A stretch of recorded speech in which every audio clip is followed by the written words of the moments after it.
हा एक विनोदी लेख मी लिहिला आणि या लेखाला मी नाव दिलं परदेशी नावं. परदेशी नावं हा माझा लेख असा. आम्ही गुगलमध्ये सहज गंमत म्हणून पाहिलं. गुगलमध्ये परदेशातील लोकांची नावे कशी असतात. चीनमध्ये व्यक्तींची आडनावं, चीनमध्ये माणसांची आडनावं ली, लिऊ, चेन, झांग, वांग. मी मनात म्हणलं आणखी काय ते सांग. आता चीनमधील लोकांची नावं कशी असतात. हे झाले वरचे आडनावं. आडनांची नावं बघा. वू वोंग फू लोकांची नावं. वू वोंग फू. आता आपल्याकडे फू म्हणजे काय. फू बाई फू, फुगडी फू. पण तिकडं माणसांच्या नावालाच असतं फू. आता अमेरिकन नावं कशी मस्त वाटतात. अमेरिकन नावं Michael, John, James, David, Robert, William वगैरे. आणि तिकडे लेडीजची नावं कशी असतात. Jennifer, Elizabeth. किती छान वाटतं ना म्हणायला आणि ऐकायला पण. आता सोव्हिएत रशियामध्ये पहा. सोव्हिएत रशिया, तिकडे जे राजकारण आहे सोव्हिएतमध्ये, त्यात एकाचे नाव आहे कोलोकोलसेव.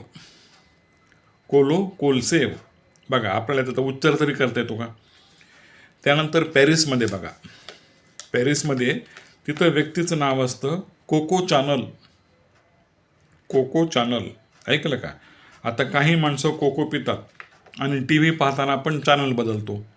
हे दोन्ही म्हणून झालं कोको चॅनल, पण ते त्याचं नावच झालं. अहो तिथं मुलींचं नावसुद्धा असतं ॲना. ANNA Anna. उच्चार ॲना. पण आपल्याकडं मराठीत त्याचा उच्चार होतो अण्णा. ANNA अण्णा. आपण आपल्या वडिलाला किंवा मोठ्या भावाला आपल्या भाषेत अण्णा म्हणतो. स्पेलिंग तेच ANNA, पण तिकडं त्या स्पेलिंगचा उच्चार ॲना.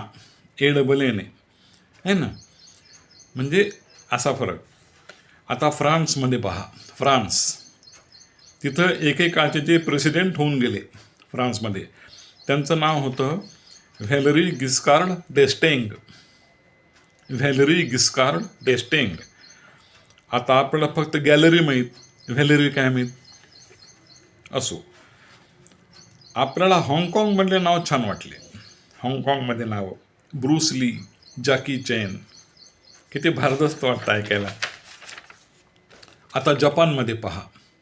जपानमध्ये मुलींची नावं काय असतात तर साकुरा, कोहारू वगैरे. आणि मुलांची नावं असतात शो, मिनाटो, हिरोटो. टोमॅटो नाही हां. तर पुन्हा त्यांची आडनावं कशी असतात जपानी. ताकाहाशी, वातानाबे, सुझुकी आडनाव. आता सुझुकी आपल्याकडं मोटरसायकलचं नाव आहे, कंपनी ती, तिथं माणसाचं आडनाव सुझुकी. तर अशी ही परदेशातील एकेकाची नावे आणि आडनावे